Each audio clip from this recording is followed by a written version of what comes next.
Blah, blah, blah. Whatever you say. Welcome. And today we'll dive into a couple of great malicious compliance stories and their reactions. Coming up we have Get my manager? No problem. Then Corrupt manager wants me to reject crucial supplies, I do as instructed. I just know you will like these stories, so this should be a fun story session.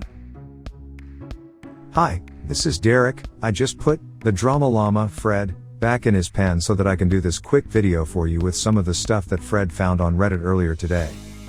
If this is your first time watching our videos, help me out by watching to the end, and then giving me some feedback in the comment area below. I do respond to every single one, so don't be shy. And if you want more of these videos daily, don't forget to like and subscribe, with notifications turned on for this channel. Oh boy, let's get ready for some malicious stories. Sad Little Sponge 13 posted. Get my manager? No problem. I've been floating on this subreddit for a while. And finally decided to share a recent experience that has become my favorite so far. For context, I'm a PSA or passenger services or unaccompanied minor assisted, in an airport. To put it simply, I help both minors, elder and the disabled to their next flight. This didn't happen to me directly, but I was somewhat involved and it was funny. This happened just yesterday. I was assisting a disabled woman in one of the airport wheelchairs, with possibly finding a seat on the flight as she was on standby. As I'm explaining the situation to my passenger, a heated discussion breaks out between the gate agents and a high-quality Karen.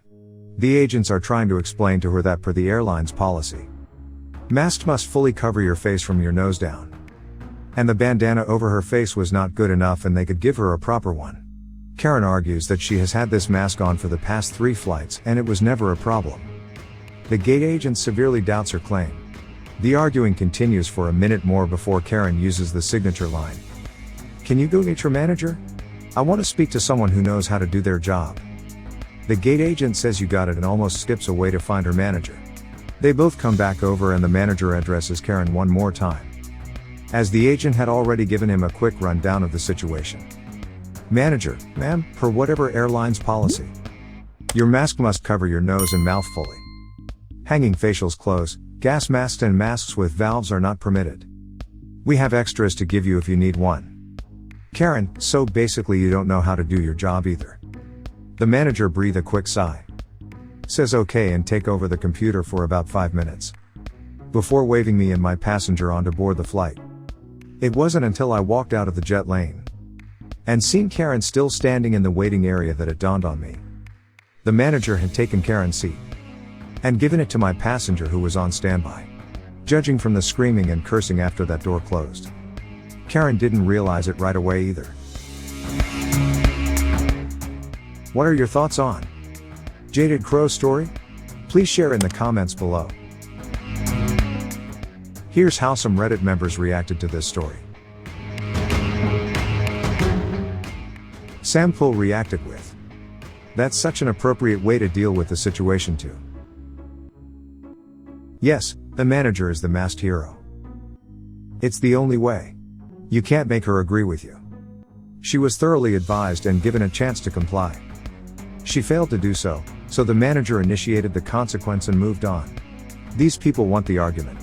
They want the confrontation. Don't give it to them. Say what you need to say so that you can truthfully document that she was given the chance to do the right thing, then cancel her butt." Ninja Physics reacted with, "I'm glad the passenger that wasn't there to cause a stink got the seat. There's a lesson in there that I'm not sure Karen has learned. There's also a close to 100% chance that if she would have been allowed on that flight, she would have pulled this poop again and made life hell for the flight crew."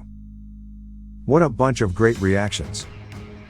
Now on to the next story posted by Excel Crazy, who posted, "Corrupt manager wants me to reject crucial supplies, I do as instructed." About a couple of decades ago, I used to work at a concrete production plant for a reputable construction company. Our company, like several other construction companies, were awarded a portion of a larger project. A large portion of land was earmarked for setting up temporary office buildings and concrete plants for the different construction companies. The sites were separated by temporary barriers and had separate entrances. As many of you may, or not, know, concrete is produced by mixing cement, water, sand, and stone grits, size 20 mm plus 10 mm, along with special admixtures in a specific ratio. Our recipe also contained a special ingredient, stone dust. Turns out, only our company used stone dust in our concrete, and the neighbors did not. So a special truckload full of stone dust was specially shipped for us. This is important later. My job entailed orchestrating concrete delivery to our project sites, apart from regular quality control tasks like checking incoming materials for quality, etc. Only after I had signed the delivery receipts, our store's personnel would unload the trucks at designated areas. A log of all trucks entering and leaving the concrete batching plant would be kept by security at gate, relevant later. Since my job entailed checking incoming material before accepting, the suppliers would usually try to offer some petty bribes, from cash to booze to flesh, if you know what I mean. I always declined such offers, as once accepted, you became their dog and lose all respect in their eyes. Moreover, bad material also impacted the quality of concrete produced, strength, consistency and setting time, to name a few. Since concrete delivery was also part of my job, it was in my best interest to only accept good material. Otherwise the client would chew me up during casting. One night, a supplier truck entered the premises with 20 mm stone chips. Upon testing, I found them to be undersized for 20 mm and oversized for 10 mm. I went ahead and rejected the load. The driver and supplier started pestering me, offering bribes and whatnot. When I didn't budge, they called my boss, who asked me what was going on. I explained that the quality of material was unacceptable and I have rejected this.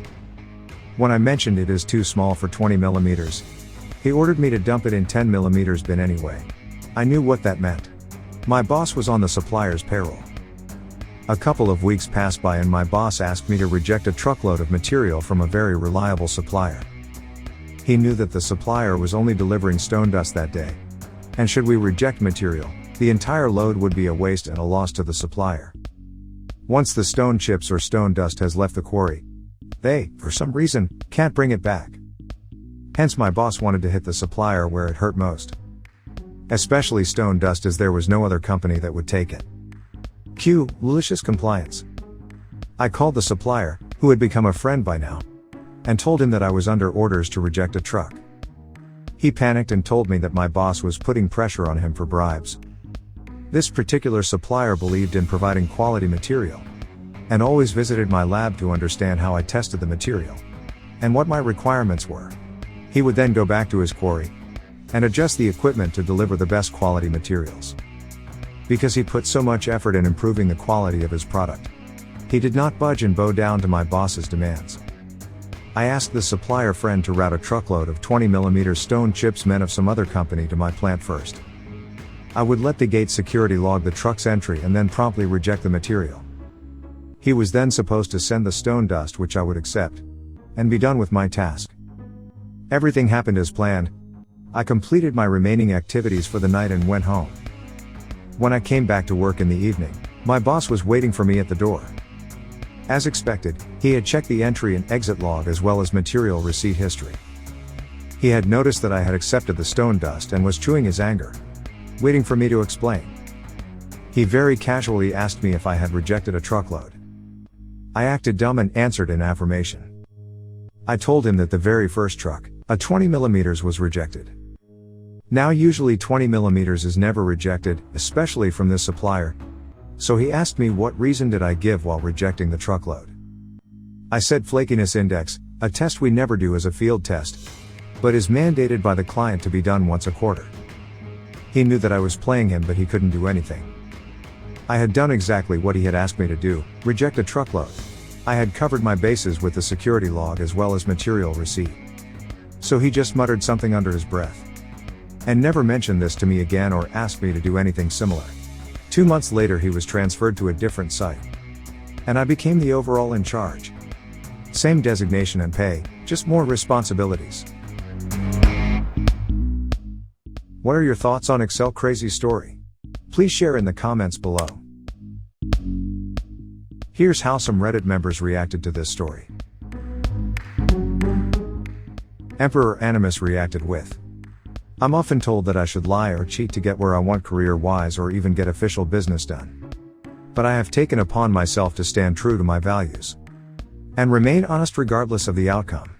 Stories like yours give me hope and confidence to keep walking this path. I'm sorry someone stole your post, and I wish you all the best. Thanks. They can steal my post but will never steal my destiny. Walking the path of honesty is tough, but it prevents one from any guilt and also keeps the karma record clean. The Resage Hall reacted with, hopefully with you in charge things went more responsibly and much better for everyone in the long run. Taking shortcuts should only be for traveling, otherwise you will eventually pay for it. Night Fury reacted with, drives me nuts when people don't have pride in their work. Especially when it can have such serious consequences. It's one thing when a minimum wage worker is rude to a customer in a big corporate chain store. It's entirely another when tens or hundreds of thousands of dollars and or even people's lives are riding on the quality of the product. And finally, Excel Crazy reacted with, so very true. Knowing that millions of people would use the services. Why cheat with your bread and butter?